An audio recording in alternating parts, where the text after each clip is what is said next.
You're there, right?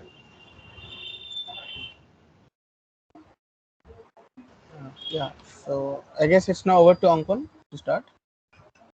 A few things. Ankan will be speaking for about 1 hour, I think. And after that, we'll reserve about 20 minutes for the questions. So, participants, please do write your questions in the main chat box. Uh, After the lecture, we'll combine the questions and ask the Ankan. You are requested to be on mute. Yeah, that's it. Yeah, so over to Ankan, over to Ankan you. now, I guess. Yeah.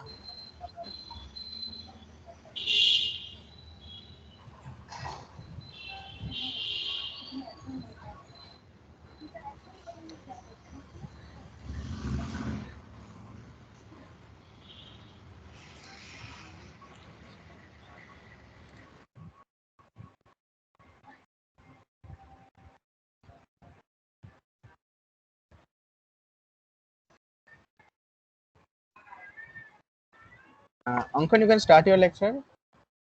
It's time, I guess.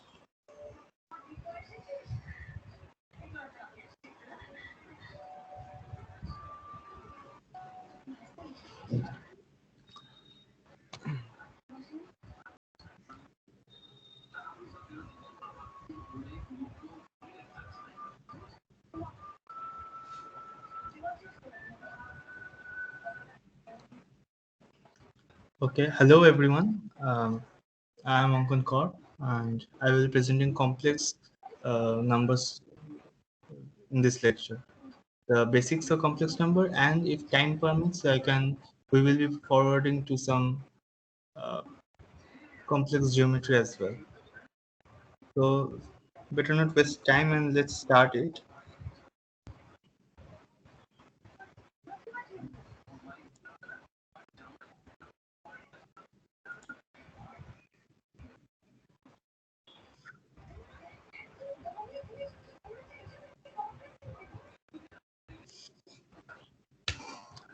So first of all, what are complex numbers? Complex numbers is actually a kind of numbers that we will be dealing with in normally with two elements where constitutes a complex number. As and we will be taking into fact that you people already know what the basic properties of real numbers are, and some prior knowledge of real numbers, real number line, and that's all. And for first, why we will be doing complex numbers, but why we will be doing complex numbers? There's some reason. Obviously, as you can see here, that conjugation plays an important in many applications of signal processing, quantum mechanics, AC circuit analysis, but we will be not understanding unless we complex numbers. So we will come to its uses later again after completing the lecture. So first, we will be doing what is the basic definition of complex number. Uh, we will concern with the set R square. That is R cross R. Here R is actually denotes the set of real numbers. Um, the tuple x comma y, where x comma y belongs to R. Uh, the two elements x1 y1 and x2 y2. Basically, we will be representing complex. We hadn't even yet got to complex now. We are discussing the set R square, and here in set R square, the tuples are taken as x comma y. We will be saying like that in this lecture. So x1 y1 and x2 y2, these are basically two elements of R square. We are taking it as two elements of R square, and when our two elements in our R square can be distinguished, we will be learning that two elements R square are only equal only when both the elements x and y are equal. That is x1 equal to x and y1 equal to y2. You can pretty much understand why it is true. Now we will be denoting each element, each tuple x1 y1 like x comma y or x2 y2 by either by a single element z1 that represents the tuple. So z1 also belongs to R square and z2 also belongs to R square. And just like real numbers, uh, the, the z1, the addition properties follows the same rule, just like in set R square, just same as in set R. So as you can see here,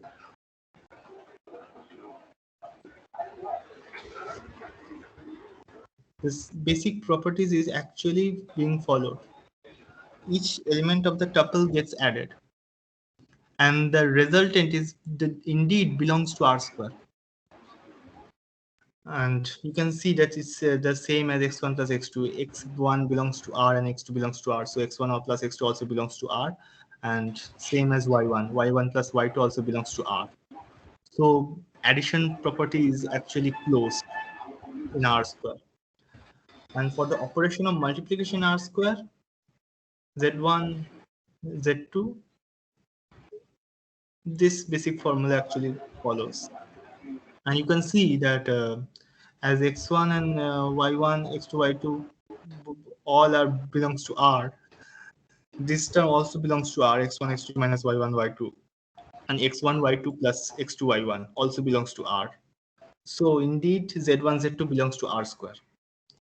You can see by the basic definition here, x and y needs to belongs to R. So as x1, x2 minus y1, y2 belongs to R and x1, y2 plus x2, y1 belongs to R, so this tuple belongs to R square. And that holds for all z1, z2 belongs to R square. This is the basic definition of the basic definition of set R square. Uh, Now the element z1 plus z2 we will be writing simply as z1 z2 by multiplication, denote multiplication. This is just an example given here.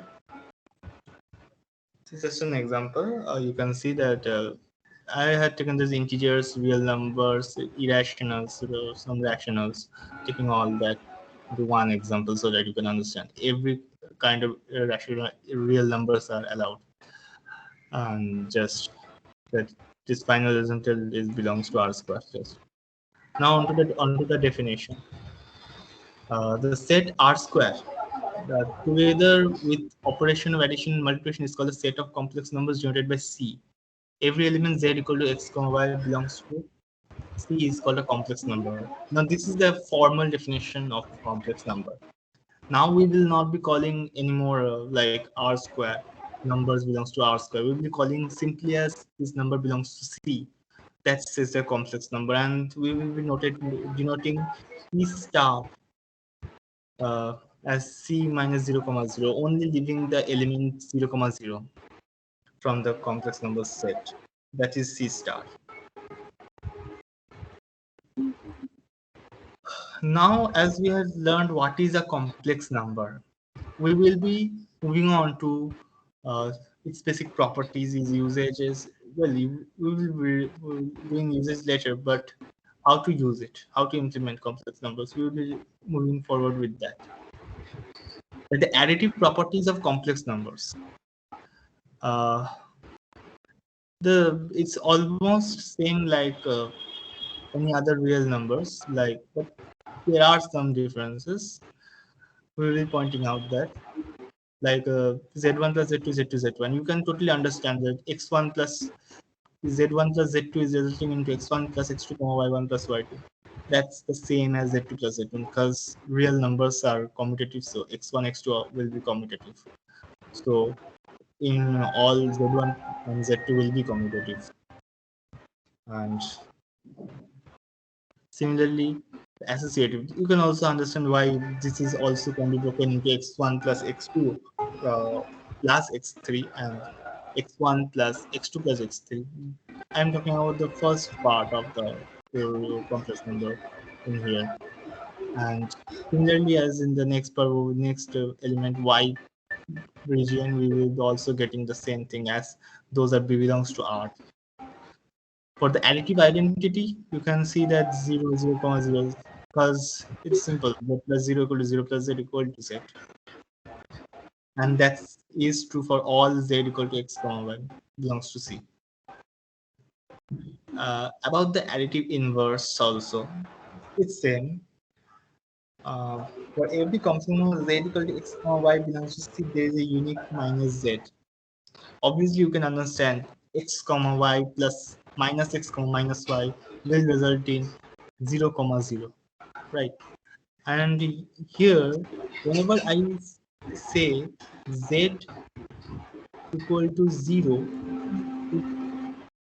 whenever I say uh, z equal to 0, we will be denoting as z as 0, comma 0. Okay, we'll be denoting it like that. Uh, this is the additive inverse. Some properties of additive addition has been done. These are all for addition rules of complex numbers. Moving on to multiplicative properties of complex numbers. For the multiplicative properties of complex numbers, it's a little bit different and not almost same as you've seen in additive properties. Uh, just remember this definition, the formal definition right now. X, y belongs to C whenever x and y belongs to R, and it must follow those additive and multiplicative properties. Operations of multiplication must be followed, unless else it will not be a complex number. For the multiplicative properties of complex numbers, we will be going through the same kind of properties, but there is another law which is we will be studying a little later. First, let's just deal with this four. For the commutative law, Z1, Z2, Z2, Z1, you can understand why it is true. You can just check it once that X1 and X2 taking X1, Y1 and X2, Y2 is X2. It is the same for all Z1, Z2. Whatever we are saying and not specifying which kind of Z, which kind of complex number, it will be for all Z1s, for all Z belongs to C. Okay. For the associative law, well, it's also same. If you can see why it's also same. You can just check it once. And for the multiplicative identity, uh, this is 1 comma 0, and we can write whenever I say z equal to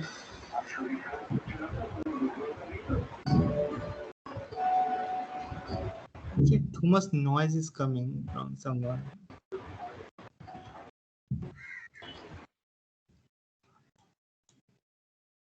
Whenever I say z equal to 1, it will be specifying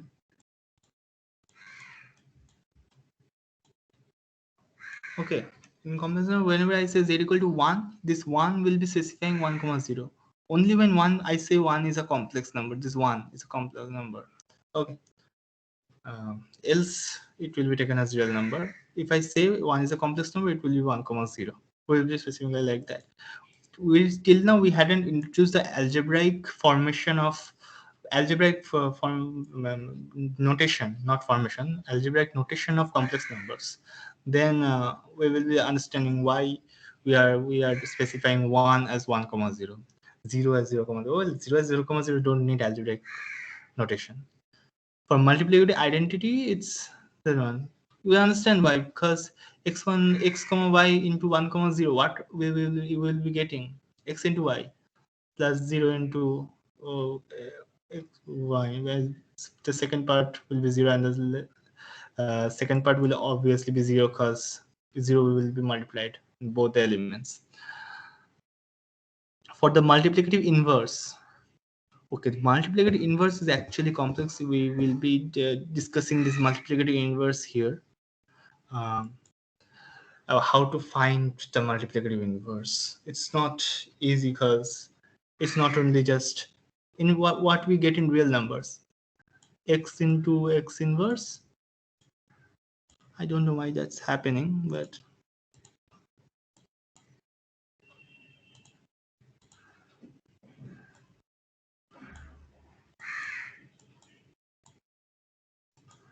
this is what I'm talking about, real numbers. Okay.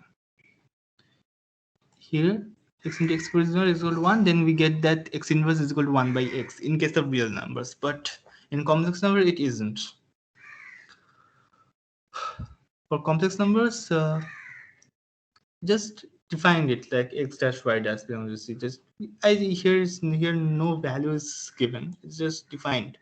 This is just a definition of a multiplicative inverse. And here below, we'll be discussing how to formulate it.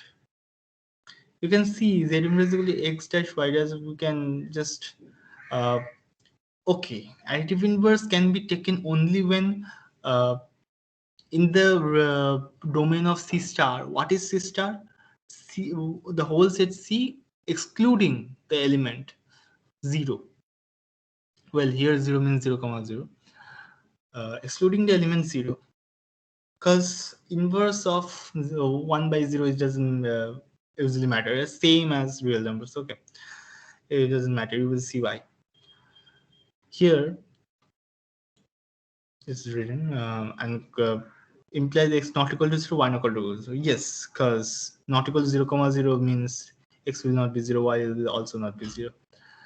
And consequently x plus square y square not equal to 0, because obviously x and y are real numbers. X square plus y square, if x and y both not 0, then it will not be 0. uh, Now it's just a multiplication law follow. Just this actually follows the multiplication law. This is the first part and this is the second part, as you can see. Now onto the what we need to find is x dash and y dash. Well, of solving this system of equations only by some algebraic, it's nothing but algebraic manipulation right now. Not at all interesting, I know. That just take out, you have two unknowns and two variables. Well, x and y you know, x dash y dash you don't know. So two unknowns, two variables, you will be able to solve it anyway. And hence the multiplication inverse of complex numbers, z inverse equal to 1 by z. As I said, uh, I said, I don't know again what happened. Uh, this as I said, this is belongs to C star. Okay, and why is that? You can see clearly why. X square plus y square will become 0 if it's taken, if we take the whole set C, and it means including 0 comma 0. So inverse, multiplicative inverse can be only found of x square plus y square. Only found of x square plus y square not equal to 0. Okay. And that means x not equal to 0, y not equal to 0. That is 0 comma 0 excluded. That's why. This is the formula for finding the z inverse. I guess many of you will be knowing it. It's a simple algebraic method, how we came from here to here. That's simple. But commutative law, we also have z inverse z equal to 1. Yeah, because z inverse belongs to C star. That means z inverse also belongs to C.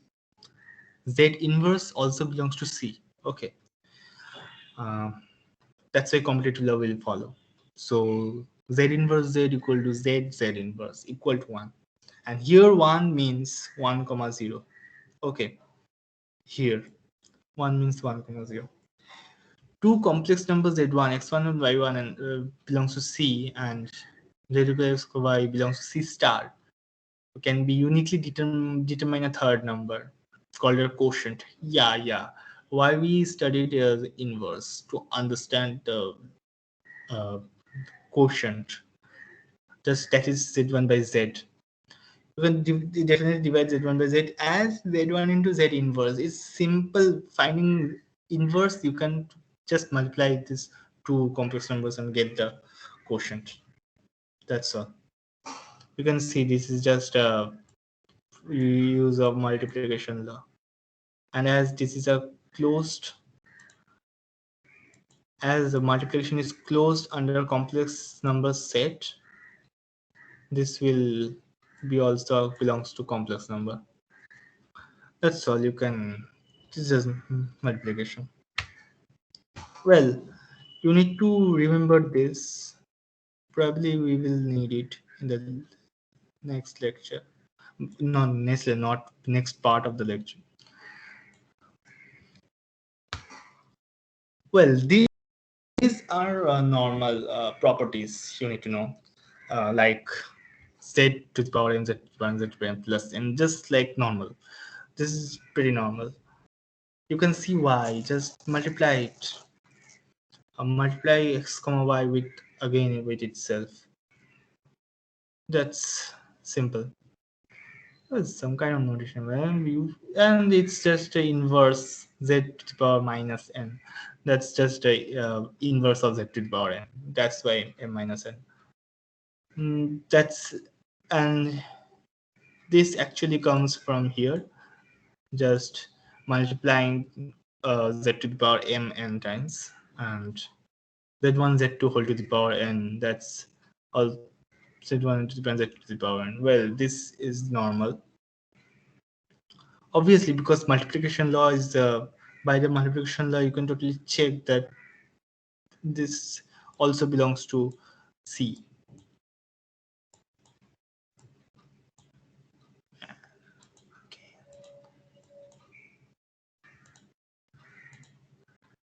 This also belongs to C. And same for this. And same for this. These are some normal properties. Well, we will be needing it if we actually solve some problems. Okay. But you will be doing it later.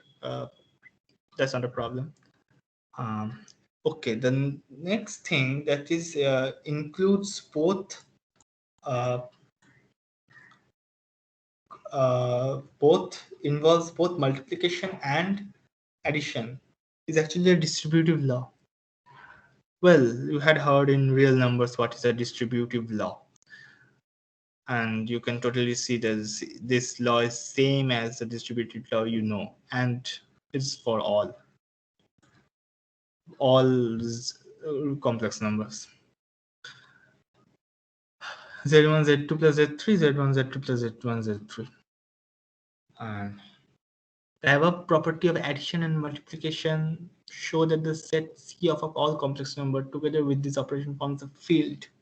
Well, you don't need to know what a field is, but you may after class, after this lecture, can go and check what's the field, search about it. You will find it interesting. A field actually uh, involves two kind of operation, multiplication and addition. Okay, that's not in our lectures course, but we'll study it later. Well, you are done with addition and multiplication properties. Well, division is a kind of multiplication, so that's also done. And so basic complex numbers in the range, in the formation of R square set is done. Now we will be moving to algebraic form of complex numbers.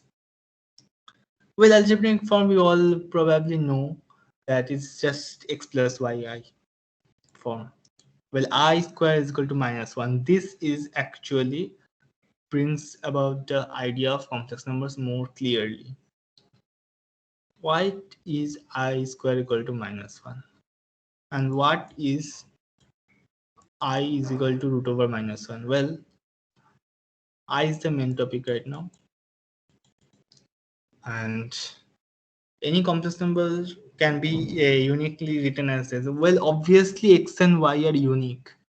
We know that. So x plus yi will be unique. That's a given then, right? Not surely, but yeah, you can find it from x comma y. To introduce this new algebraic representation, we will be taking the set R cross 0. Now, wondering why 0? Well, that will make it easy for us to consider real number. Well, because we are denoting x1 by 1 comma 0. And why is that? You know that the second number we will be changing it to 0, then it will be considered as a real number. That's pretty much you already understand from this form. But let's explain it more clearly. To introduce the algebraic representation across the together with addition and multiplication operation dependent on R square, we'll be defining the function R to R cross 0. You can totally see why R cross 0 right now, x comma 0, and addition and multiplication properties of complex numbers actually also follows in x comma 0, and you can see the form x comma 0 y comma 0 x plus y, and you can see that x comma 0 can be taken as x. And why is that? Because it's only the first part and it's acts as real numbers. X, because x belongs to R, right? X belongs to R and y belongs to R, so x plus y also belongs to R. Well, what it signifies, rather than writing x comma 0 and y comma 0, we can denote it as x plus y equal to x plus y. That's all. X, y, and this is x plus y.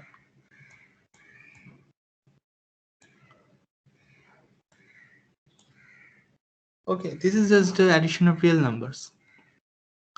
And similarly, x into y equal to xy, as you can see.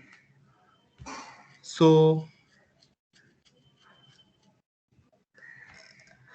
the algebraic operations are similar with R, the set R, the numbers in the set R. Uh, Thus, we can uniquely get a bijection from this x comma 0 format to x, like so. Well, R cross 0 to R map and R to R map to R cross 0 will both be a bijection. Okay, you can see why both cardinality will be equal, and thus we get that we can write it in this format. And what is I? Now we will be considering about I. We can write I.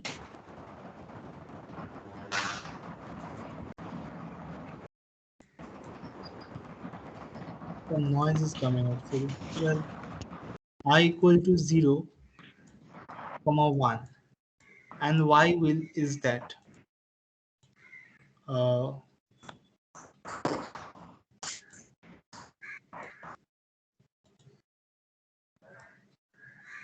don't know what's happening there.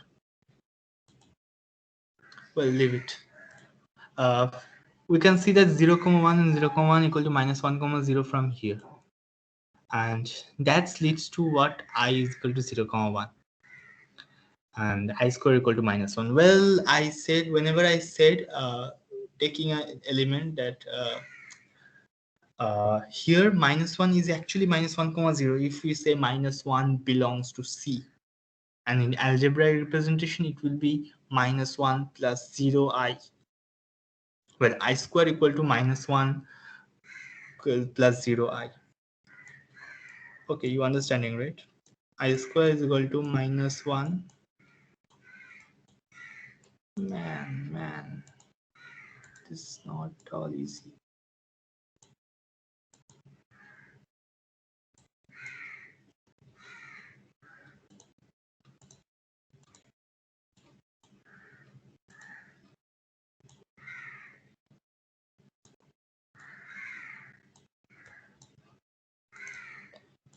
this is the format of I square equal to minus 1 plus 0 I. That's why this is actually I square equal to minus 1. And hence we can say that z equal to x plus iy is indeed a unique representation, because x and y won't be mixed. You can't mix x and y, as I square is minus 1 and that does not belongs to real numbers set. That's why x and y will never be mixed, and that's actually a pretty usable uh, thing we can use. Actually, we can use it pretty uh, in pretty accurately to solve many kind of questions, like many numbers kind of questions in number theory also can be solved with this. Well, iy is equal to yi, because, well, whatever we say, but I belongs to c. I does belongs to c. That's why commutative law also is followed. You can see just multiplying it, and you can check it later that it's coming right. uh, so I z plus x plus iy and x plus y are both the same.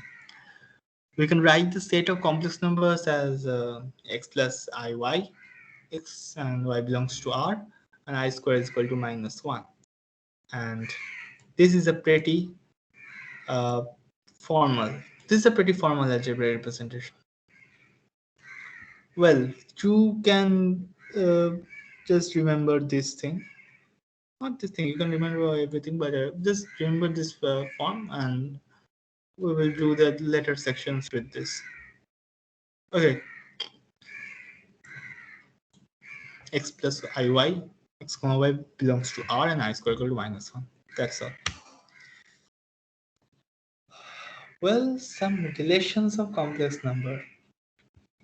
Well, you can see z1 be equal to z2. Well, I said you can't mix x and y, as I is not a real number. X is purely real and y is purely real, but iy is something called purely imaginary. I hadn't even yet defined the term, but here it's written imaginary, so I better tell you what imaginary is. Uh, for an imaginary number is just the real part 0. It means in x comma y format, the first part will be 0. That is, it will be only iy. Y belongs to r, and x equal to 0. So 0 plus iy. That is actually a purely imaginary number. Well, if z1 is equal to z2, we can say that real part of z1 equal to real part of z2. Obviously, because every z can be written as uniquely as x plus iy for unique x and y. Well, z belongs to r if and only imaginary z equal to 0. Okay, imaginary z equal to 0. You can totally see why x plus iy, that will become x plus 0 I. So that is x plus 0, and that is x. So that's a real number. And z belongs to c minus r if and only if imaginary z not equal to 0. Well, imaginary z not equal to 0, then obviously it's not real number, right? Imaginary z is equal to y.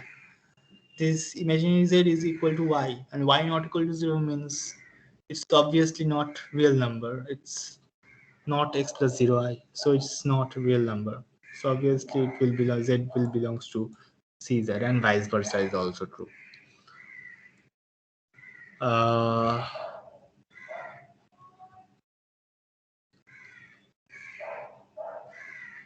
well, you can just do the like, if we uh, better to, I think it will be better if I actually type it. It's my pen's not working properly.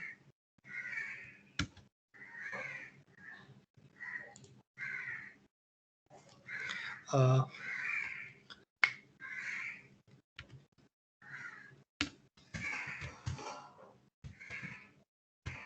If we write it as Z3, then we can say that real part of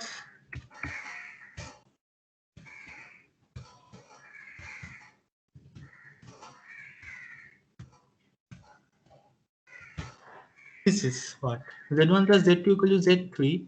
Real part of Z1 plus Z2 is equal to real part of Z3.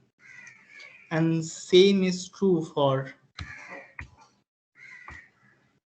imaginary part.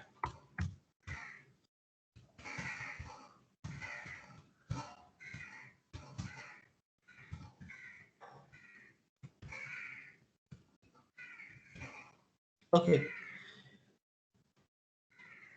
And similarly, for multiplication, it will be same. Like Z1, Z2. Well, we said that Z1 dot Z2 rather than writing that we will be usually writing it like Z1, Z2. Okay. If we get Z1, Z2 equal to Z3, then real part of Z1, Z2 is indeed equal to real part of Z3. Uh, well, it's totally depends on uniquely, and it's it totally depends on unique properties, and that's why it will be uniquely determined. That's all. It's not a big deal. That multiplication and subtraction is kind of addition and division. And division, you just need quotients, right? So that's also some kind of multiplication. Finding the inverse. That's same. This is actually the real part and imaginary parts analysis. Uh, Better not waste time in these introductions. We can move on to some geometry. It's really better. Okay, for a complex number, conjugate. You need to know something about conjugate. Where is my? Okay, let's see.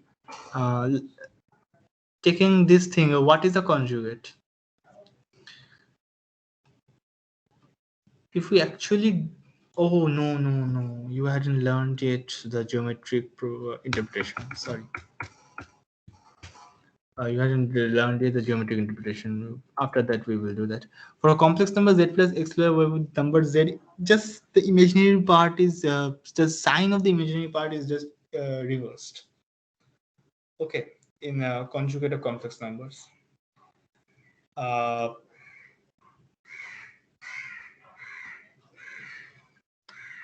that's all. Said just a conjugate imaginary part sign gets reversed.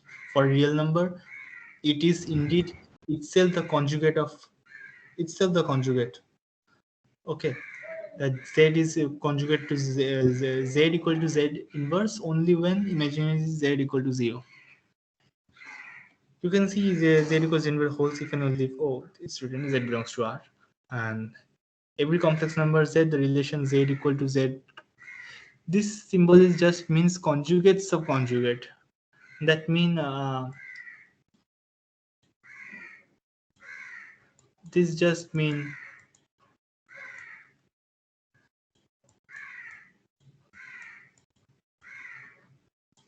because you are actually reversing the sign two times, right? Twice. Yeah, you are changing the sign twice, so it will again become x plus iy. For every complex number, the relation z equal to z conjugate actually holds. Okay. Uh, for z1 plus z2 bar, you can totally write it as z1 z2 z1 bar plus z2 bar. Okay, and why is that? You can write the real numbers. Well, addition actually follows the same rule as complex numbers, as the real numbers in complex numbers. So real part will get added the same way as in the real numbers. So the conjugate of sum is the sum of the conjugates. That's same. You can see why it is true.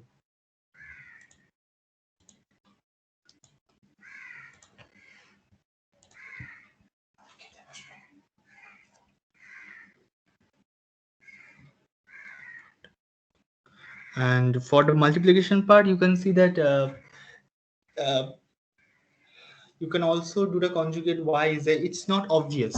For multiplication part, it's not obvious, but uh, okay, you can just write z equal to z1 equal to x1 y1 and z2 equal to x2 y2. Okay, whenever I am saying z1, it means x1 y1, and whenever I am saying z2, it means x2 y2. Okay, okay, x1 comma y1 and x2 comma y2, and hence uh,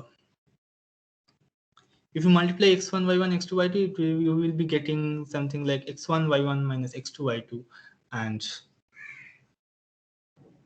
x1 x2 minus y1 y2, and the real part, it is the real part.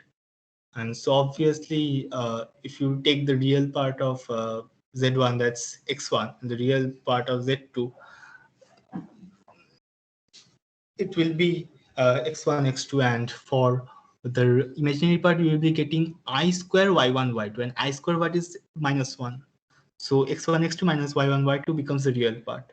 And same for the imaginary reason, you can totally do it and check it.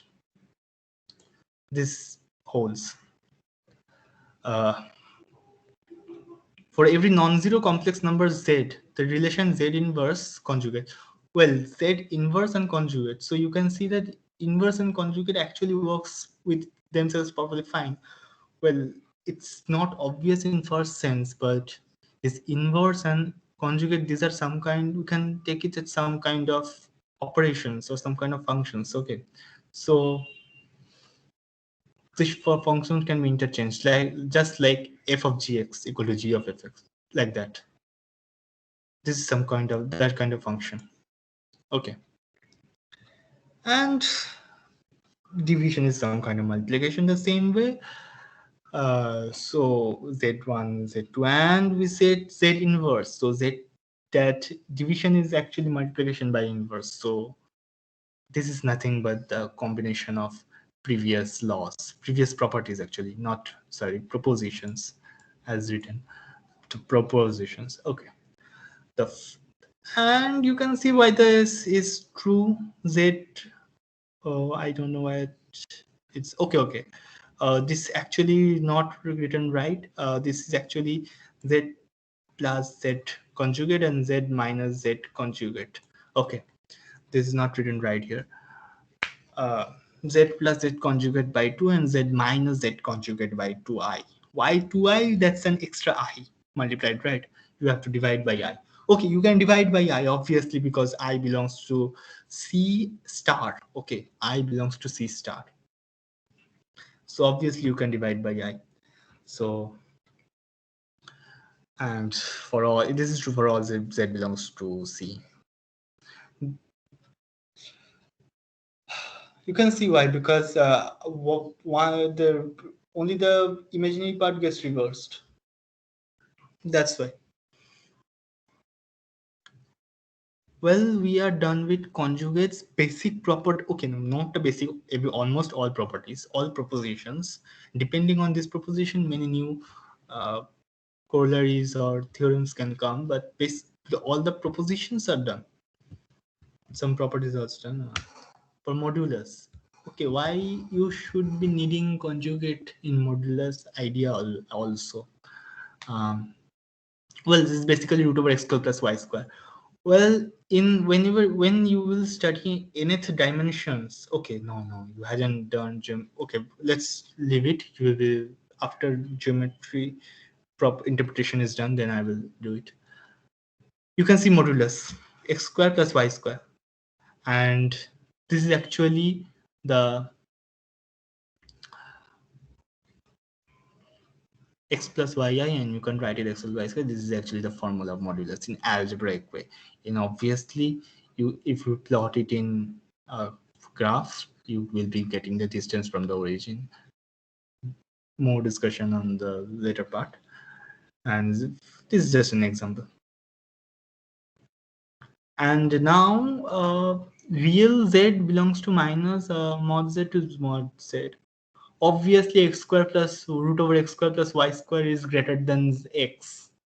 Okay, greater than equal to x. So obviously this is true. And this is actually positive values. This is just at magnitude, so minus mod z. And this imaginary part is same because in this kind of formula is actually symmetric both for x and y. So the same for imaginary z. That is why. Okay. Uh, Mod z greater than equal to 0. Well, it's just a magnitude. Obviously, it's greater than equal to 0. Okay, it's not magnitude. Actually, modulus, we shouldn't say like that, but its value is equal to the magnitude. Okay. For all z belongs to C. Moreover, we have mod z equal to 0 if and only if z equal to 0, right? Yeah, that's a x and y.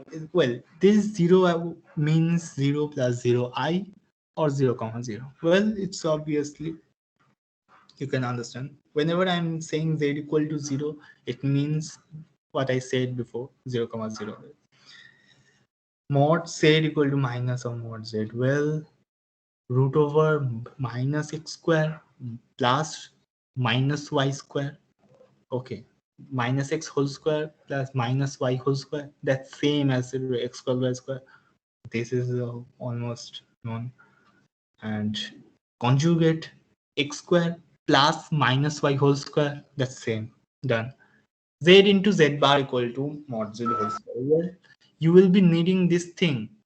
When you will be needing this thing immensely when you will be considering the case mod z equal to 1. You will it will immensely help you solving problem. Well, everything helps, but this one will help you currently. Well, z mod z1 z2 equal to mod z1 z2. That's, you can also see that's mod of z1 z2. You are, well, while multiplying whatever form you get, this is same. This is same. This is not obvious if you are not considering algebraic manipulations. In fact, well, do some algebraic manipulation and everything done. Okay, and for mod z1 minus z2 less than, this is basic, totally basic formula. This is, I don't know why my pointer moves like that, but yeah, mod z1 minus z2 is, this is totally basic. You can see why.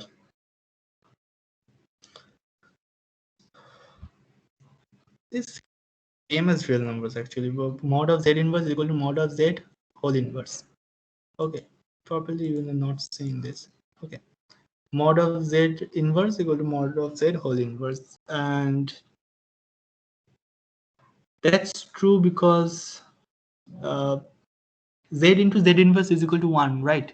So taking mod of z into z inverse, you will get mod z into z inverse equal to mod z into mod z inverse, and from that you can get this formula easily. And for number 8, that's as I said before, division is a kind of multiplication, and that's that, blah blah blah. For z1 minus z2, z1 minus z2, that's all same as this. This one. Don't know, my pointer is totally dancing over whatever. Z1 minus z2, z1 z2, z1. That's same actually. Okay, modulus and conjugates are done. Probably we will be doing some quadratic equations. Well, it's not much of a big deal. You can actually solve the for real. Uh, oh, I don't know what's happening, but yeah, you can do this and check. Let's take a look at the quadratic equation and then the blah blah blah x1 x2. That's the simple Sridharacharya method, the normal quadratic equation method. The roots are conjugated. X1 equal to x2 bar only when well, when this is the case when delta is greater than equal to 0, but we are getting minus delta. So we are taking I outside. Well, this is actually a general form. If here delta is positive, then done. I and there's already a minus inside, so that will become a I square. That's well, something's wrong here. Both had become plus. Well, both are not plus. This is not plus. This should be minus. Whereas x1 is getting equal to x2. Something's wrong while writing. Okay. x1 is equal to eta and x2 is equal to eta. Well, here it's written correctly. This is what you're getting. The roots are actually conjugate. Well, conjugate means the imaginary part is different. Well, that's the same thing here. Minus part, plus and minus. And for now, the comes the part conjugation of this format. A, B, C belongs to C. That means these are complex numbers, no more real numbers. Here it was real numbers. Here it is complex numbers. Using the same algebraic manipulation of forming a whole square, how we get the Siddharacharya formula, that's the same procedure. We will get something like delta is equal to 2az plus b whole square for delta, and from there we will get delta 1 is equal to eta as well. Signum, this is signum function is actually I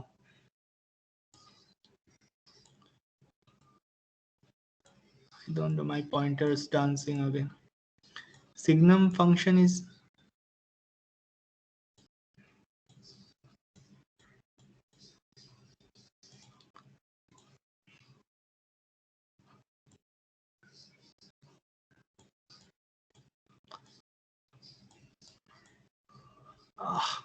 yeah.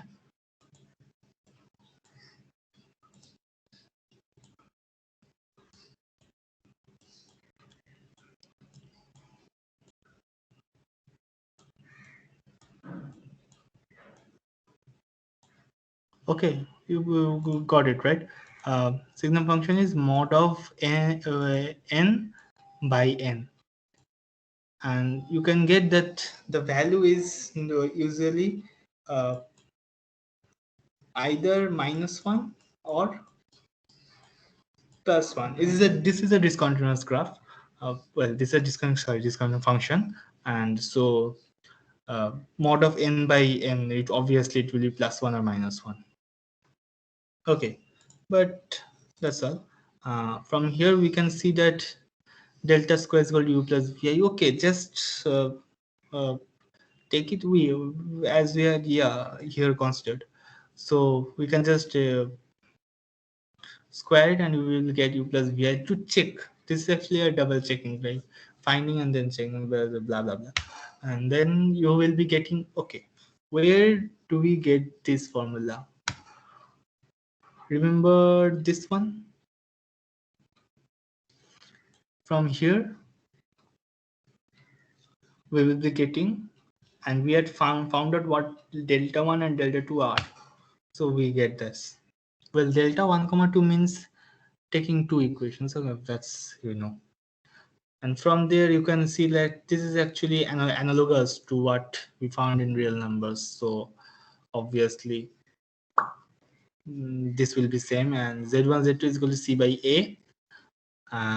Thus we can come to a conclusion that az square plus bz plus c can be written as this format.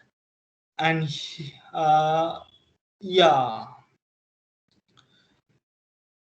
uh, this is what we got for quadratic equations. Okay, but this can be also true for higher polynomials. We'll not be doing for each and every polynomial, but you can do it. Some algebra is needed, that's all. Algebra of complex numbers. Well, I planned some questions answered, but I don't think there will be that much of time. Better move on to geometric interpretation. Well, you will find it very interesting. Well, this is the most interesting part actually. Those blah blah blah things before are not that interesting. Well, interactions not interesting. Complex numbers can be defined as an ordered pair of tuple, right? X comma y. This r comma r. That's a very basic definition that we found out. Yeah, the very basic definition here.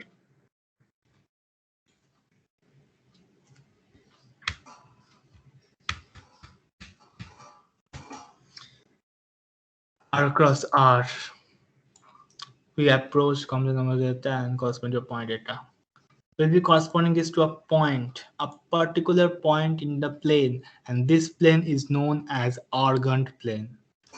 What is Argand plane?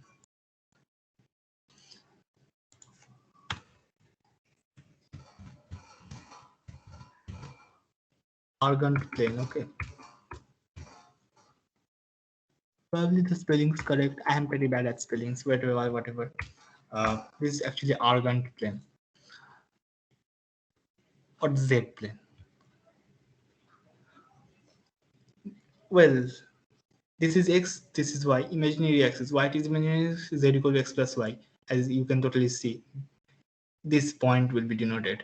This point is actually X comma Y, the same as coordinate geometry. The coordinate geometry, okay. And you can just write it as IY. That's all. And this is Argand plane. And well, there is a new kind of interpretation in case of mapping. You can define it. That will be better to understand, actually more formal. Where a set of points with a given plane XO Y axis. This is actually O. This point is actually O. Whatever. Pxy is a called geometric image of geometric image. You know why it's a geometric image. And x square y star is equal to z. You can see this length is actually mod z, and that is why modulus is important. This is actually the distance from origin. In case of three-dimensional coordinate, x square y square plus z square, that's like that. In case of nth dimension, x1 square plus x2 square plus x3 square xn square.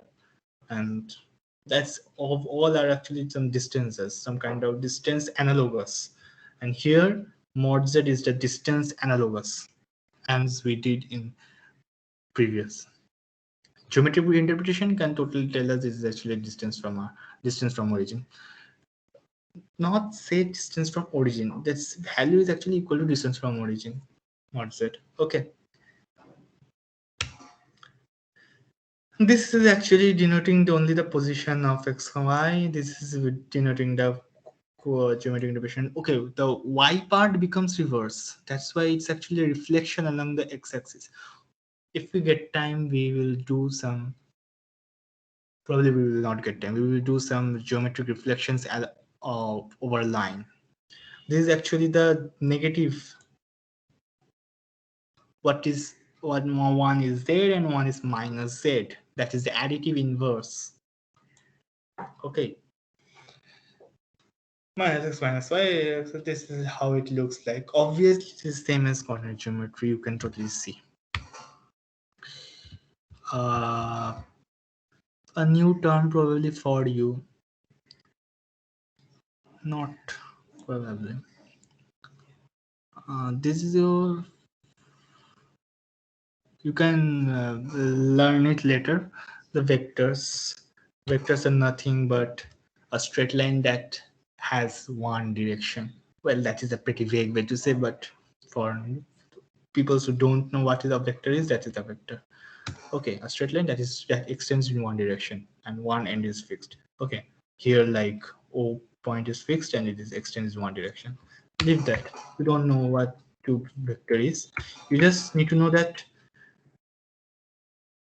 as you had learned the addition, subtraction, multiplication, you can do it like addition. Actually, you do like pretty easily, like real parts summation and imaginary parts summation. That is uh, pretty analogous to vectors, but you can learn it later. Multiplication, subtraction, those are all normal things. You don't need to know it. Uh, Anybody had questions regarding this up till now? You can unmute and say, else I will move forward. How is multiplication similar to that of vectors? Okay, you know what vector is, the dot product and cross product. Yeah. Or if you cross product, so two vectors in a denoting to x and y axis, okay, x comma like x plus iy, we are, that is actually x in x direction x cap and y cap. If you actually cross product y, what are you getting? X1 y1 and x2 y1 y1, right? Something like that in cross product. Correct. And in if you multiply two complex numbers, what will you get in the imaginary part? X1 y2 minus plus x2 y1. Yeah. And the same you can also denote 2 points, well, one thing is not similar to vectors, that is, I said analogous. Okay, it's not all totally equal. One thing is not equal, that is the angles. In vectors, it gets perpendicular. In cross product and in dot product, it totally becomes magnitude. Well, leave that side for dot product, but in cross product, leaving the angle factor out of context, you can totally see that the multiplication format is same, right? I'm talking about that much part. Addition is on totally same. Not multiplication is not totally same. Okay, agree. Yeah, multiplication not totally same. Addition is totally same. Like you can see, if you know vectors, you probably understanding why addition is totally same. Yeah. Yeah. Yeah. Any more questions? Any more questions?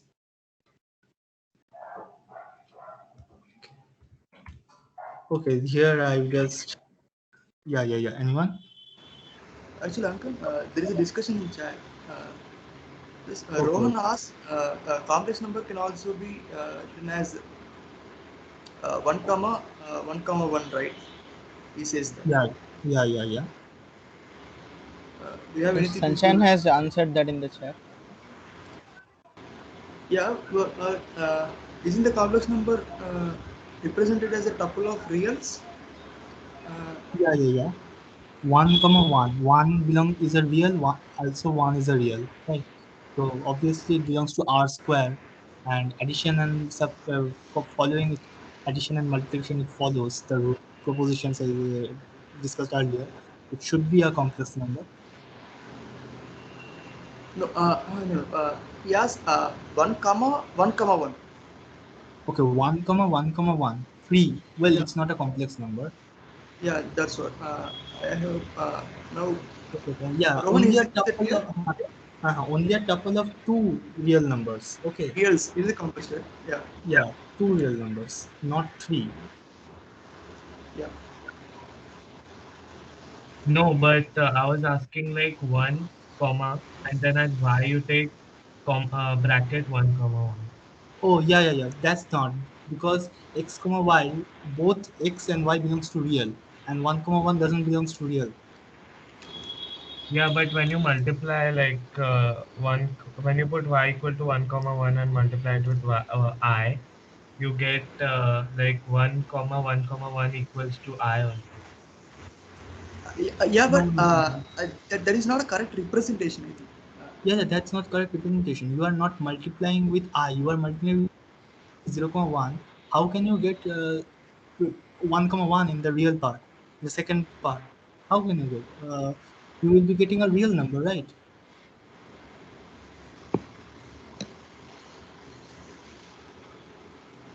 You're getting right. Let me say, okay.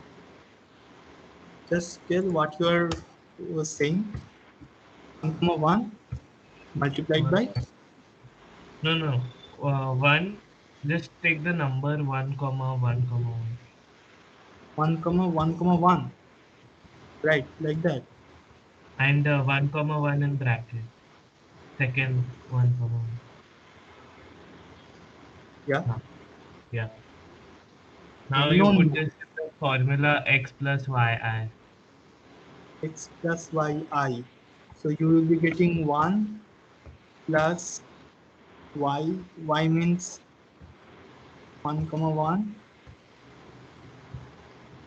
I, like that, right? Yeah. Now No, 1, but 1 Ankan, again. no, Here this uh, thing, well, this cannot be written as x plus iy because y belongs to real, and thus yeah, this belongs to real. This doesn't belongs to real. No, then 1, 1 also write as 1 plus I. And then you get a 4. No, no, no, look. Ankan, continue. Yeah, yes. You can say what you are saying. No. Yes, continue. I was just about to say that is not correct representation. This is not correct representation. You can't represent. Okay, remember this is actually y belongs to real, and this must belong to real. This part must belong to real number, because you are saying I, but this I is actually 0 comma 1, right? This I is actually 0 comma 1. What you will get is something like, you can't write it like this because this is not a representation of complex number. This can be something else, but this is not a complex number. And what iy will be, okay, you are saying that iy will be something, some complex number, and here also this is something, some complex number. You are saying like that, right? Yeah. Yeah. But but this will be some kind of complex number, but this is not the representation of a complex number. Okay, I mean, this is a complex number, but you can't write this. You can't write this from this. These are not related. This alone Okay. is a complex number, but these two are not related. You get it, right? Yeah. Yeah, got it. Yeah. Any more questions?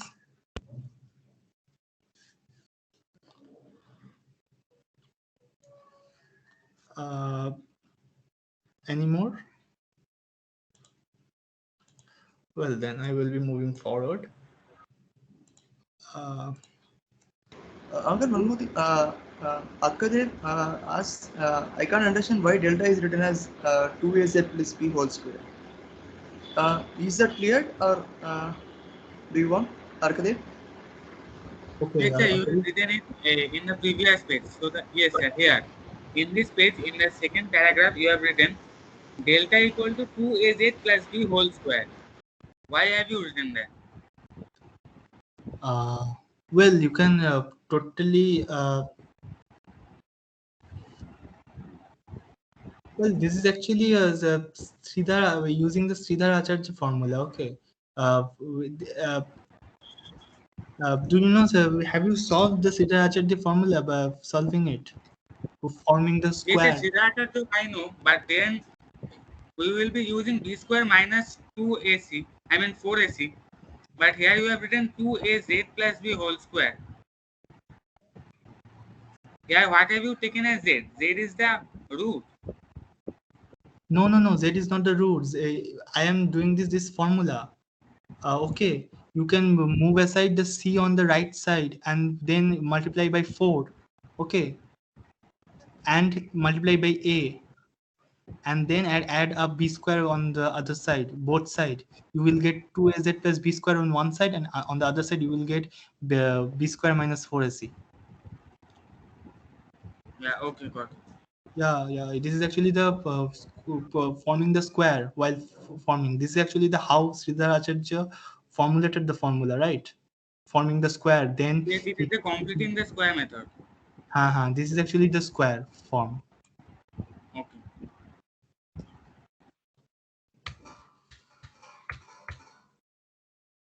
Any more questions?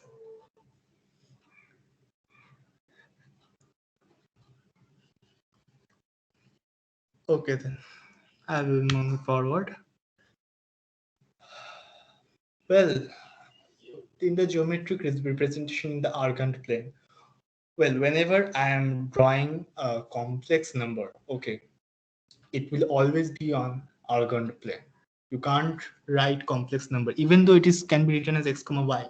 You can't say it's a complex number unless it's written on argand plane, because representing x comma y on a normal coordinate axis, it will not be sufficient. The this axis must be the imaginary axis to form the argand plane.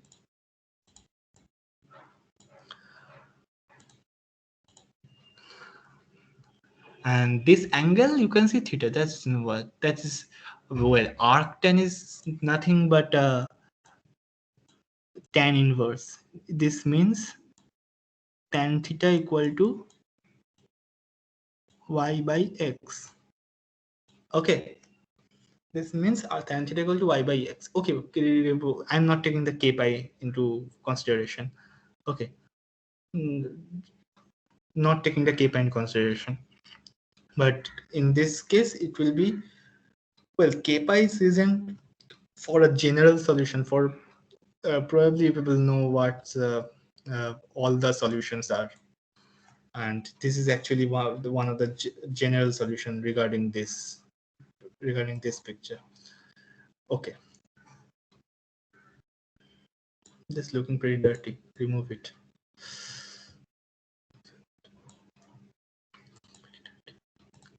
This is theta equal to arctan y by x plus k pi, and well, you can see, well, according to the drawing, the theta is actually within 0 to 90 degree. That is an acute angle, but theta can be 90 degree.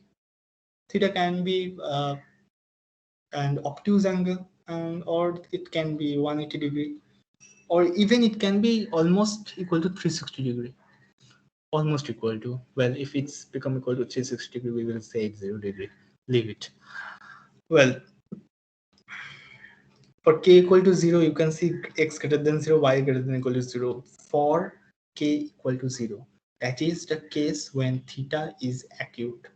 For k equal to 1, that is the case when theta is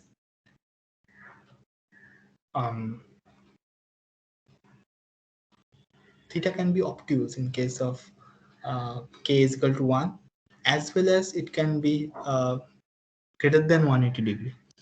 Okay, both obtuse means greater than equal to greater than 90, less than 180, and it can be also greater than 180 but less than 270. And for k equal to 2, uh, well, the k equal to 2 pi means it has taken a full turn, and well, obviously x greater than 0, y less than 0.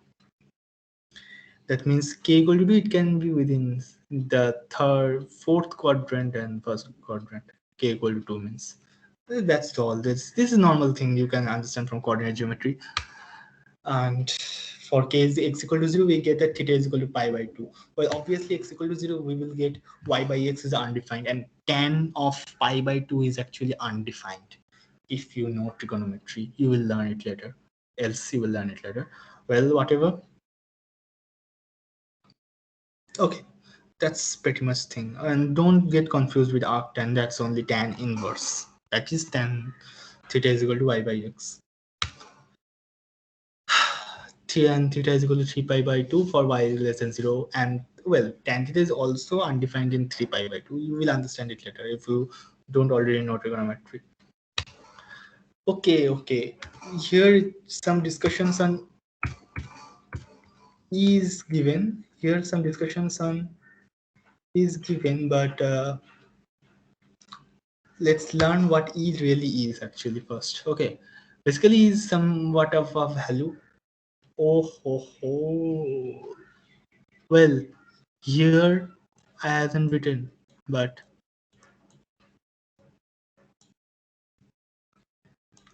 x equal to 1. Okay, this is actually e to the power 1, not e to the power x. This is actually e to the power 1, not e to the power x.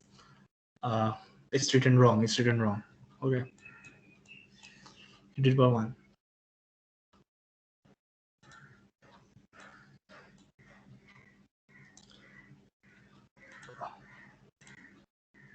And then, and in general, this is actually the formula. Probably it's right. And for x equal to I theta, well, this is actually the case where things changes. Well, x equal to I theta, e to the power whatever e to the power I theta is something like looks like this. And if you actually take the real, well, you can see I square is equal to -1 into theta square. Theta is obviously real here.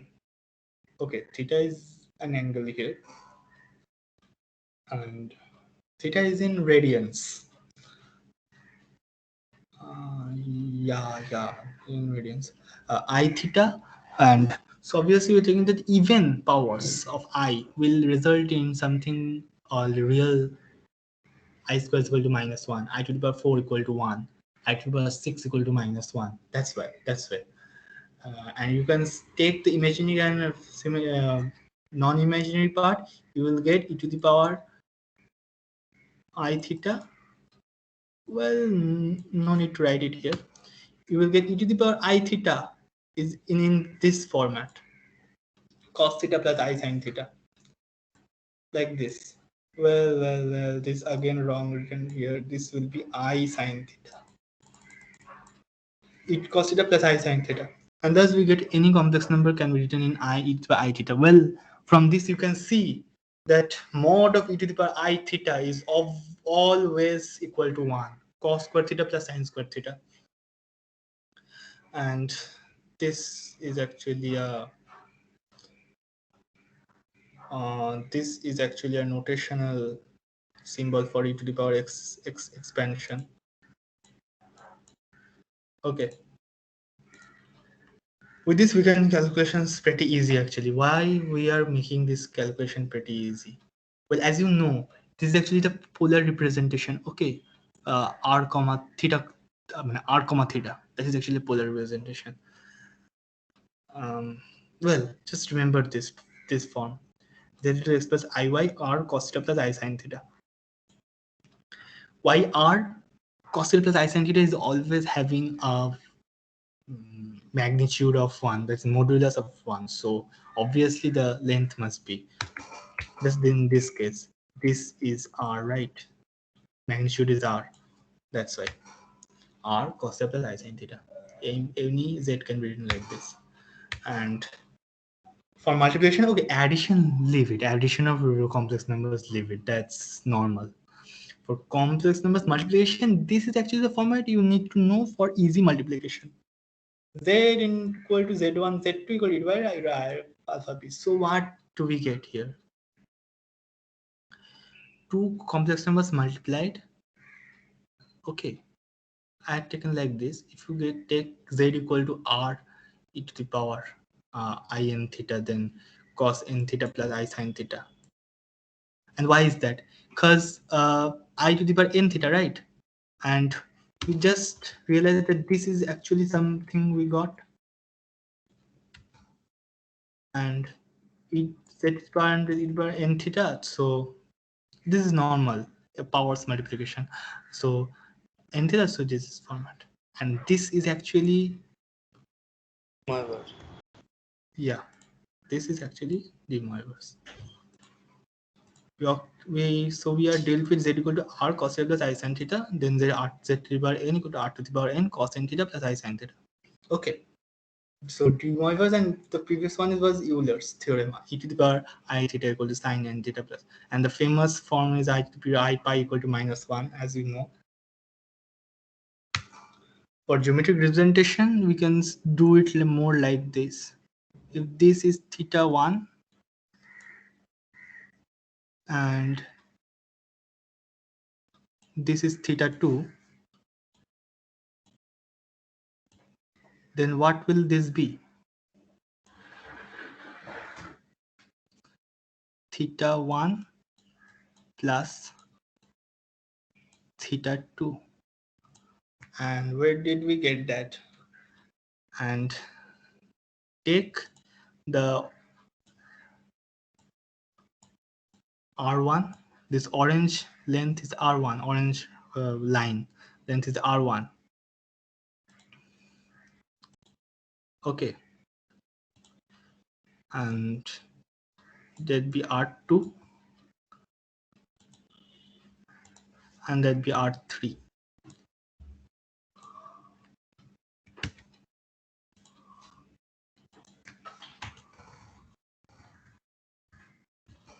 We will get that R1 if Z1 Z2 is equal to Z3, then R1 R2 is equal to R3. This is what we will get. Okay, and if Z can be Z1 and Z2 can be written as well, it's Z1 is R1 theta 1, Z2 is R2 theta 2. Okay, R1 comma theta 1, R2 comma theta 2, R3 comma theta 3. These are all polar representations. And here well, as these are actually values multiplied, length will be increased like this. And well, I can't probably write theta. Okay, well, you can see that theta 1 is equal to theta 1 plus theta 2. So magnitude of R gets multiplied and angle adds. That's all. And this, in this case, that according to the diagram, the multiplication actually got increased. Can you tell what can you? Okay, someone say what can you say about the values of R1, R2, R3 from this picture? If this picture is accurate according to the scale. Sir, then R3 equal to R1 into R2. No, something more about the values. This picture is according to scale. Take it.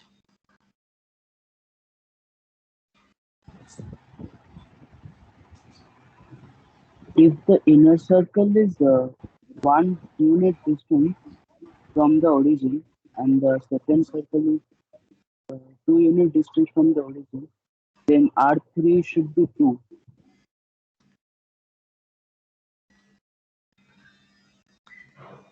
Yeah, basically, it's R1, R2, R3 are all greater than 1.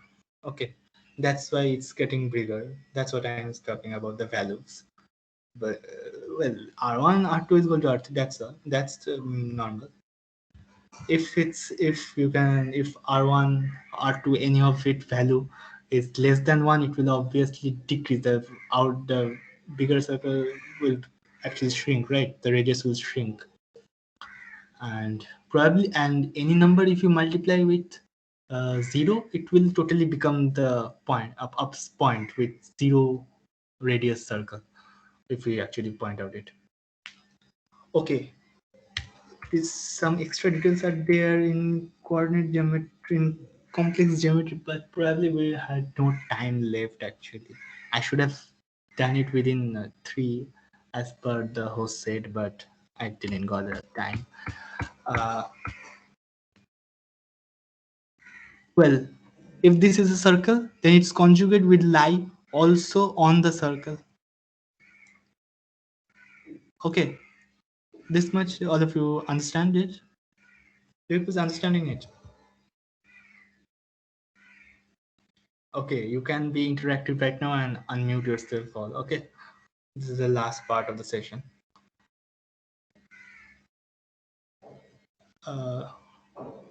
Understanding that this will also lie on the circle, its conjugate. Yeah. Yeah, because it's a reflection. Yeah. And where will its inverse lie? Depending on the radius, is the length of the radius is greater than 1.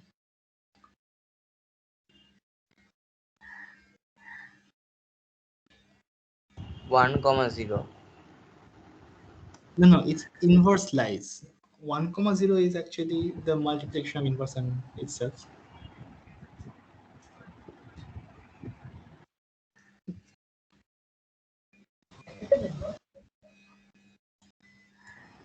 Sir, I think in the fourth quadrant.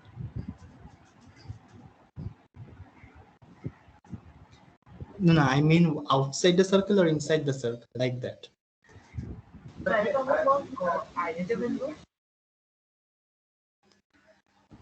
Sir, I think inside the circle. inside the circle. Yeah. If its length is greater than 1. If its length is less than 1, then outside the circle. And if its length is equal to 1, then on the circle. And there it comes the complex geometry's greatest usage. Z1, Z bar is equal to 1. Okay, that is actually, that means uh, Z bar is equal to 1, and Z inverse is also equal to 1. Okay, in a unit circle means the length of the radius is 1. There you can see that you understanding, right? Z bar is equal to 1 and Z inverse is equal to 1 for a unit circle. If those Z and Z bar, Z lies on the unit circle, you can understand it, right?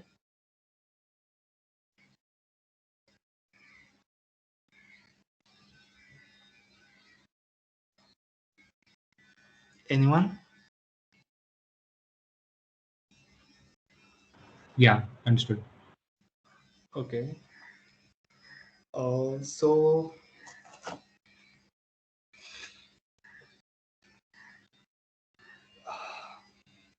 probably a question solution will be nice right now, as you are already understood what this is. Uh, well,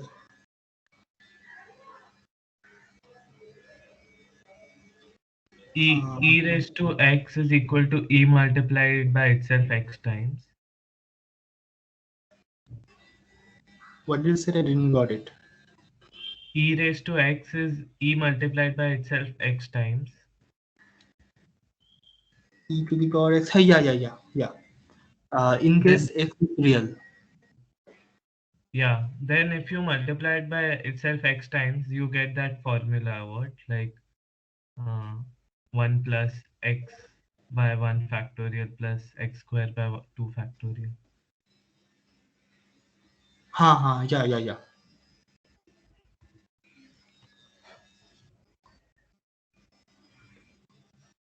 I had a doubt. Yeah, ask. When you get that Maclaurin expansion for e to the x, like how do you prove that expansion works for non-real x?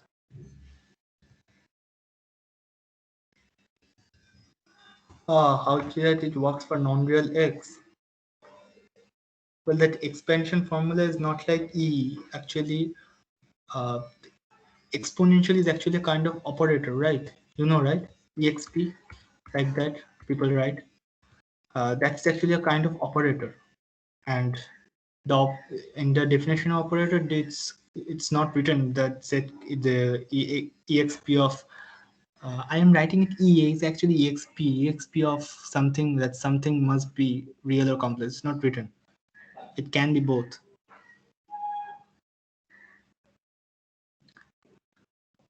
Actually, complex is allowed, and then we study about uh, whether real is allowed. Then we study about only the real part. That's a definition kind of thing. But like if you decide to say like say you define it such that like e to the pi I is equal to -1, and like isn't that giving you a different definition for I than I square equals -1? Didn't got you. You said that it is defined that way, like the exponential is defined for complex numbers. So uh, if if we decide to like say you state that e to the pi I is equal to -1, or Yeah. and then so the definition, and you say E is defined from I is defined from there. Isn't Mm, that definition and I square equals -1? no, Those two I is definitions, not how are no they the same? I is not defined from e to the power I pi.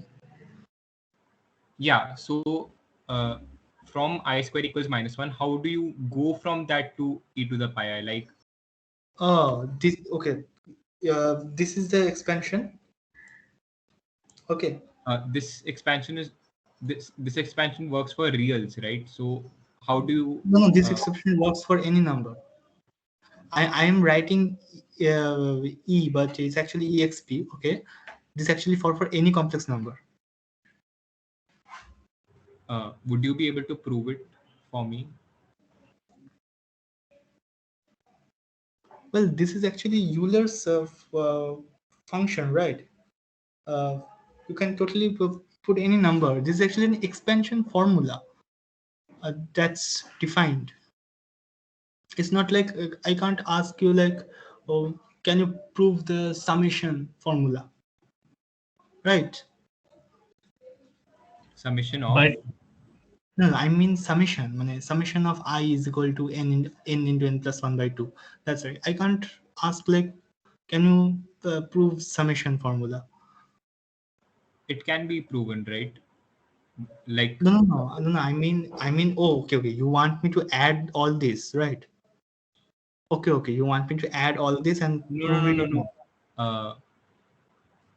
what my doubt is that, like, this expansion where e to the x is written as this polynomial, this is valid for real x, but This how is can you valid prove for that it is complex. also valid for all complex x? This is So actually valid for complex X. I think Shaurya is asking that how is it for complex X. So basically what we do is we first observe this in real. So after that we see the common pattern and then we extend it in complex. So basically how we are getting complex numbers, we are getting it from real side. So we just observe a pattern and then it follows from there. Similarly, we can do this for not only for complex numbers, we can do this for matrices also. We just observe the pattern, we just get inspired from the pattern in the real numbers and we follow that. So here, when you are inspired by this pattern and, like, you begin to think that you can put complex numbers in place of x, and this will work. Yeah. So when you decide to do that, like, aren't you giving a different definition for iota? Like, No, we are just getting the same thing from iota, right? Yeah. We are just putting x equal to iota y. We are just putting some real numbers, right? So how we And then defined iota? Iota we defined as I square is -1, right? yeah. So we have put, so just consider e to the power as x as a function and not just e times e times e times e. Because x can be anything, not only the integers. If you consider u times e times e times e, then it's valid for only for integers. So correct. so what we do is, first of all, we at first from the beginning just consider how you have learned exponents. So what we first learned that a to the power n, we multiply a times a times a n times, then we get a to the power n. After that, you learn fractional powers. So and how do you do that? So half means just taking root. Now after that, you go to irrationals. So a to the power root 2 is also valid. So basically, a to the power root 2 is consider a as a function, and we are just putting root 2 to get the output. Similarly, instead of root 2, Yeah. we are putting complex number now. So we are putting the complex number and we are getting the output. That's it. And we are putting I theta here, as Ankan said, we are putting I theta and I square is -1. And after that, again minus I. After that, I to the power 4, and this continues. Yeah, I just have take a it as a question. function. Yeah, so when x is integer, I can't see how when you multiply e by itself x times, you'll get it in this. Okay. When x is a real number, don't multiply. Okay. If we take e as a real number, then we can multiply e x times. But here E is not a number. It's actually an function. And this function, you are putting I theta in place of real. It's actually valid for complex numbers also.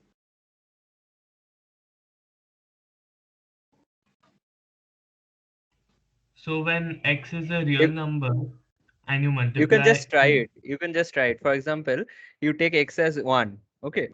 So basically, what does that mean? We are multiplying e times e 1 times. Okay. Now put 1 in that function. So 1 plus 1 by 1 factorial, it's 2. After that, you add 0.5, you get 2.5. After that, you add whatever it is, 1 by 6. And you can see you will approach 2.73 as you add more and more terms to it.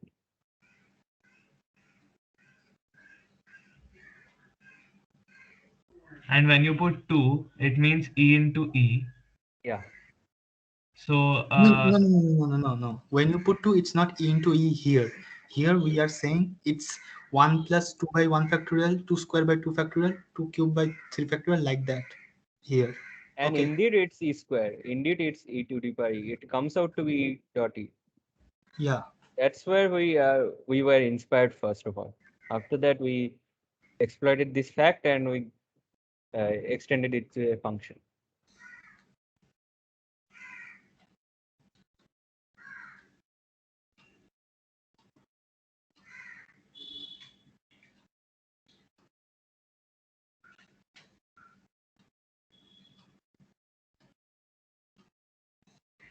so is there like a proof for e square is equal to 1 plus 2 by 1 factor?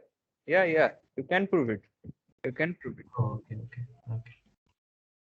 That's why we got inspired. No, we unless we have a proof for, then how could we get inspired? We have a proof. After that, we got e to the power x as. Yeah, In yeah. fact, for all x, you can do it for all x real numbers. Sir, then After how to that, prove it? there is a way. That's a bit long way. Then already it's 3:30, so it would take a time. Well, you can search it, or anyone Yeah. else will do it in the next lecture if Or you get. or you can we can put it in Discord also. Yeah. It may take a bit of reanalysis, but uh, let's see if I can do it at your level or not. So, like the problem I was having with that is, we can prove this for real x, right? Yeah. We can use the Maclaurin series thing to get this expression, but then how do we extend that to complex numbers? That's where we are getting inspired, no? That's what we are told. That's why I told. So first we are getting e to the power as a function f of x. So after that we are just Yeah. putting x as I theta. Yeah, and then you put I theta and you got some nice thing. So Nice thing. yeah, And that so, we and whatever we got as the image, whatever we got the image of the function, we just claim it to be e to the power I theta. We just represent it by e to the power I theta. It's nothing but a representation. It's nothing but a representation. So you started treating e to the x as a function, and Yeah. when you started putting complex numbers in the domain of that function, then like you also got results for, like, you could define e to a complex number. Exactly. But then and e to the complex number is giving you some complex number, but like the definition of a complex number, like, aren't you giving a different definition for a complex number? No, we are just using the complex numbers definition to get some nice results about the argument and absolute value of the book. Like, is there any way to prove this extension from real to complex? No, this is or we are e to the x? defining. For example, if we define it a polygon with 3 sides as a triangle, then how can we prove it to be a triangle? We are defining it to be a triangle, right? Yeah, so then here you will have to define e to the iota theta to Exactly. be. Yeah, That's so what we are there, doing. so from there, don't you get a new definition for iota? Like, how How do can you you prove that define simplistic with first of I all, square equals -1? we defined iota as I square equals to -1. After that, how we are getting a definition?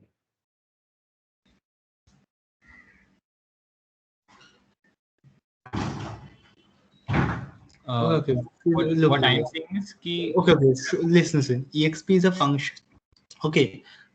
Just like summation is a function of where you can sum some real numbers.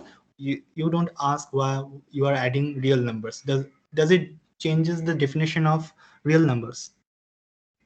Or if x equal to x, that function, does it changes the definition of real numbers?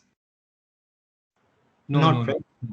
right. Yeah, just like that, exp is a function, or we are saying that e is a function where if you put some complex numbers, then you get this formula. Okay, putting it in this function. This function is actually 1 plus this up to infinity, whatever is written here. And will it now considering the previous answer? No, just like you said, for real numbers definition doesn't change. Does it changes the definition of complex numbers? Okay, I see your point. I would like to change like my question.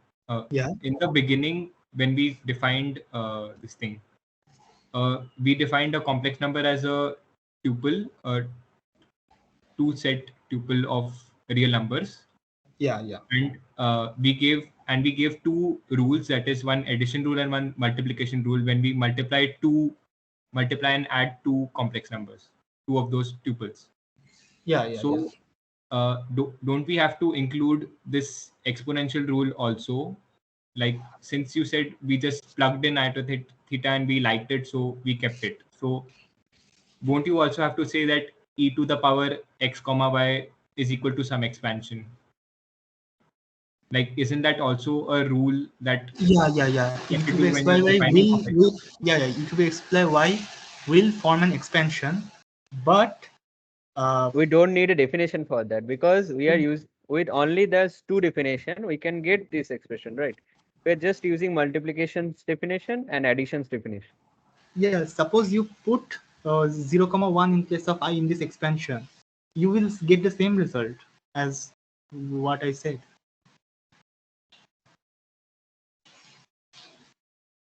E to the power iota theta is actually a complex number, right? You will get a complex number by multiplying I with theta. So obviously e to the power iota theta will obviously is a complex number, as it is a function of complex numbers, right? You can put 0 comma 1 here and you will get the same result.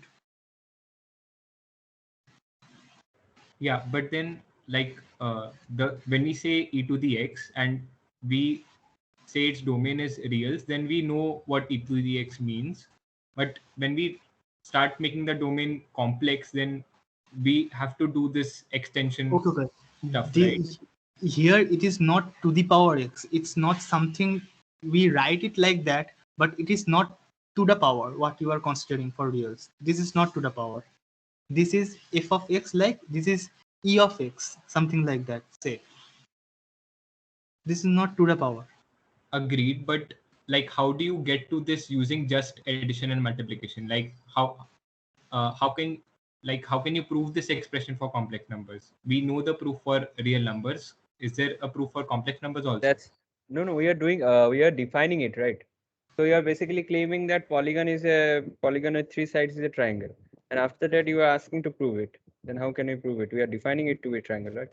Yeah, so here you will have to define e to some complex number to be Exactly. 1 plus. Yeah, so when you are doing that, doesn't that have to add to your initial definitions of a complex number? Okay, Like, okay, I it should understood your point. satisfy So, for addition, example, multiplication, and this. you from now on will define a is equals to 1 plus I.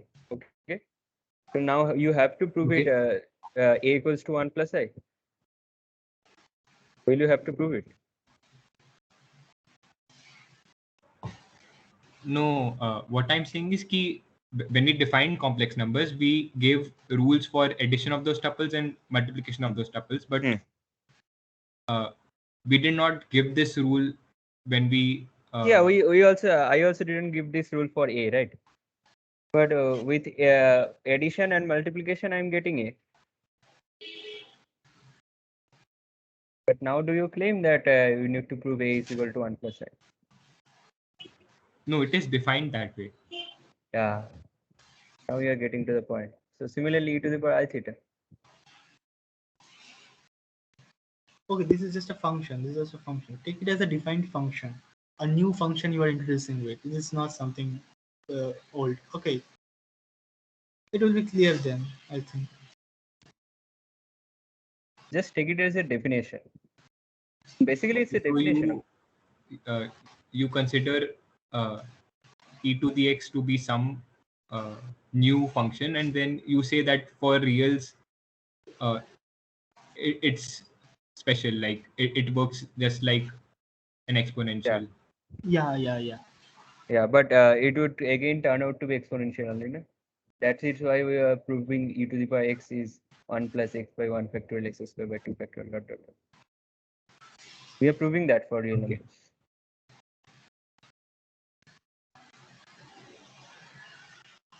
All right.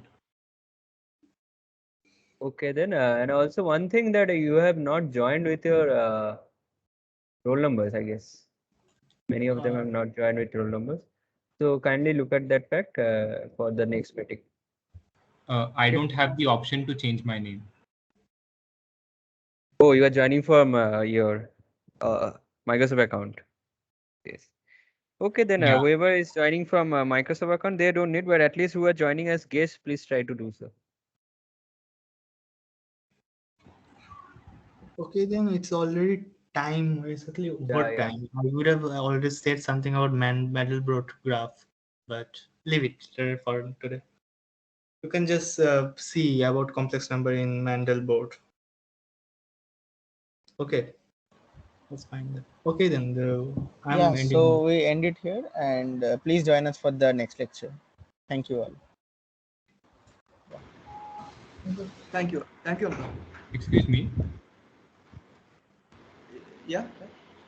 I had one question that I put in the chat. Okay. In the beginning, we defined a complex number to be a two tuple, but if we defined some new set of numbers to be a three tuple and we gave it similar addition and multiplication rules, so like from there, do we get some nice algebraic representation? Okay. So like we gave it some addition and multiplication rules, and we were able to get that x comma y means x plus y iota. So if we took x comma y comma z and we give it some addition and multiplication rules, will we get something like that? That will depend on how you actually making the rule.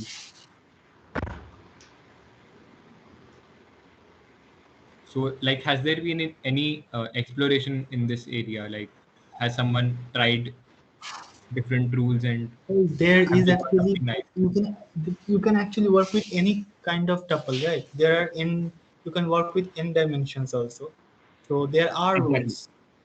You can solve it. You can do some rules, but uh, if you make something rule like addition is normal addition, like just like complex number, and how will you define a multiplication? Something like a dot product, some kind of multiplication. It will not work much, right?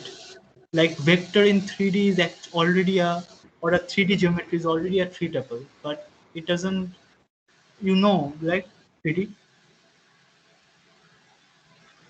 I know 3D meaning. 3D geometry, something like that. I don't. I haven't studied like separately anything. Okay. Then you can actually study 3D geometry. You will understand how three tuple works. Then you have to learn matrices. Okay, then you will understand about n dimensions. If you don't Okay. already know 3D geometry, you can study it. You will understand about three tuples. Yeah. One more All thing. right. If you want, you can look for quaternions. Google it if you find some. See if you find something interesting in there. Okay. Quaternions. So is that like a four tuple? Not really. Something like that. You just look up. You'll understand. Okay. Thank you.